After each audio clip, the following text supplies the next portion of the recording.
एक घड़ी आधी में बुनियाद, तुलसी संगत साधु की कटे कोटि अपराध। सत्संग से मनुष्य के करोड़ों जन्मों के पाप नष्ट हो जाते हैं। सत्संग से मनुष्य का मन बुद्धि शुद्ध होती है। सत्संग से ही भक्ति मजबूत होती है।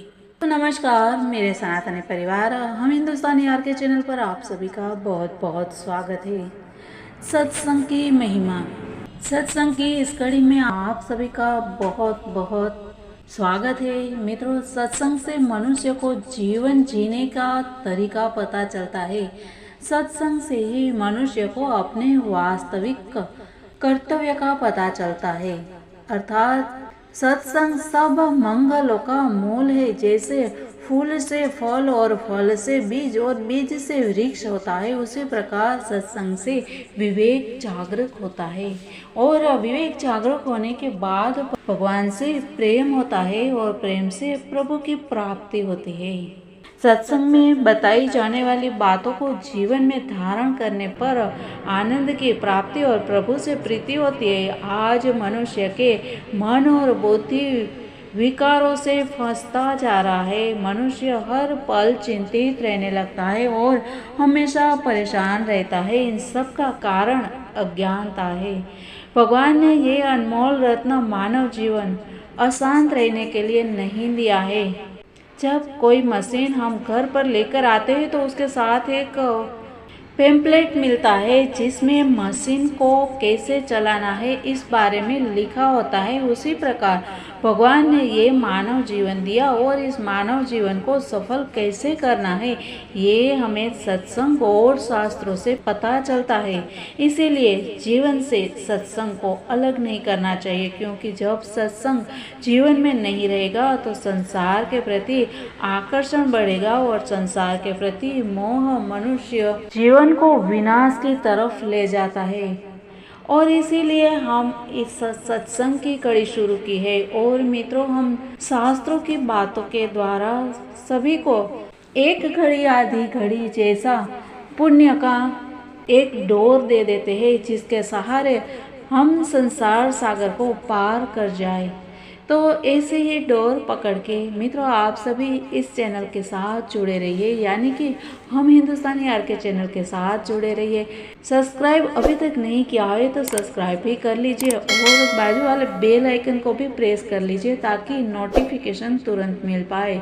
और वीडियो को शेयर करना बिल्कुल मत भूलिएगा।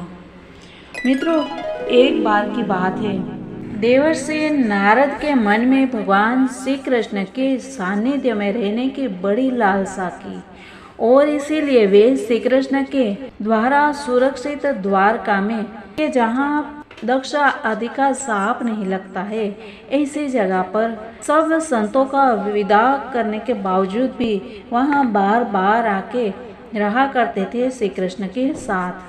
और ऐसा कौन सा प्राणी हो जो जिसे इंद्रियां तो प्राप्त हो और वह भगवान के ब्रह्मा आदि बड़े बड़े देवताओं के भी उपास्य चरण कमलों की दिव्य गंध, मधुर मकरंद रस, अलौकिक रूप माधुरी, सुकुमार स्पर्श और मंगलमय ध्वनि का सेवन करना न चाहे, क्योंकि वह बेचारा प्राणी सब ओर से मृत्यु से ही घिरा हुआ है।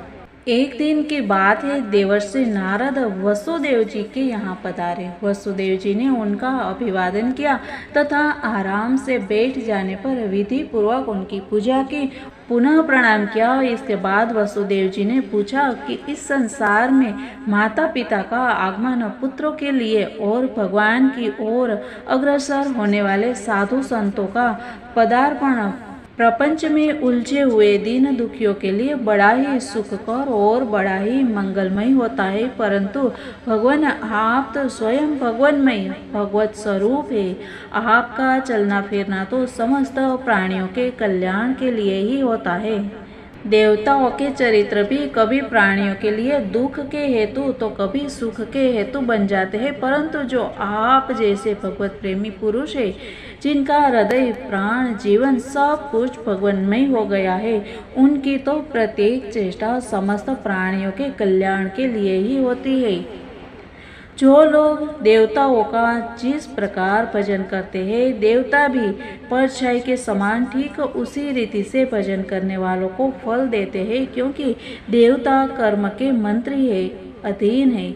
परंतु सत्पुरुष दीन वत्सल होते हैं, अर्थात जो सांसारिक संपत्ति एवं साधन से भी हीन है, उन्हें अपनाते हैं।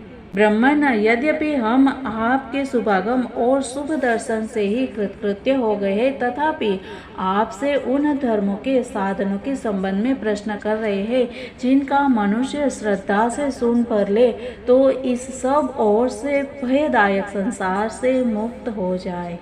पहले जन्म में मैंने मुक्ति देने वाले भगवान की आराधना तो की थी, परंतु इसीलिए नहीं कि मुझे मुक्ति मिले। मेरी आराधना का उद्देश्य था कि भगवान मुझे पुत्र रूप में प्राप्त हो। उस समय में भगवान की लीला से मुक्त हो रहा था। सूरत, अब आप मुझे ऐसा उपदेश दीजिए जिससे मैं इस जन्म मृत्यु रूप भयावह संसार से, जिसमें दुख भी सुख का विचित्र और मोह के रूप धारण करके सामने आते हैं, अनायासी मैं इस संसार को पार कर जाऊं।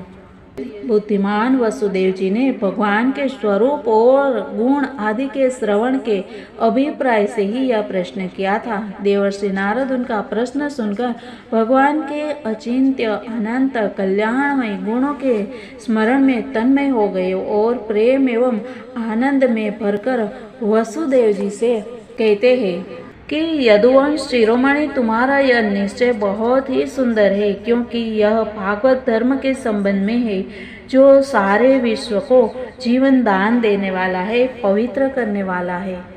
वसुदेव जी, यह भागवत धर्म एक ऐसी वस्तु है जिसे कानों से सुनने, वाणी से उच्चारण करने, चित्त से स्मरण करने, हृदय से स्वीकार करने या कोई इसका पालन करने जा रहा हो तो उसका अनुमोदन करने से ही मनुष्य उसी क्षण पवित्र हो जाता है, चाहे वह भगवान का एवं सारे संसार का द्रोही ही क्यों न हो। मित्रों, इतनी सुंदर बात नारद जी ने बताई, तो हम भी यही चाहेंगे कि आप इस कड़ी में सभी को, आपके संबंधियों को भी जोड़े। कैसे? इस वीडियो को शेयर करके, एक लाइक करके, बस इसी आशा के साथ मित्रों, हम नारद जी क्या कहते हैं वो हम और बातें बहुत ही रसप्रद है वो जानेंगे कल के बातों में, क्योंकि नारद जी है वो परम भागवत प्रेमी है और नारद जी के मुख से कही हुई बातें हमें इस संसार को पार करने में बहुत ही आसानी होगी। तो मित्रों, इसी के साथ मिलते हैं हम कल। तब तक के लिए सबको जय हिंद, वंदे मातरम, भारत माता की जय, सनातन धर्म की जय।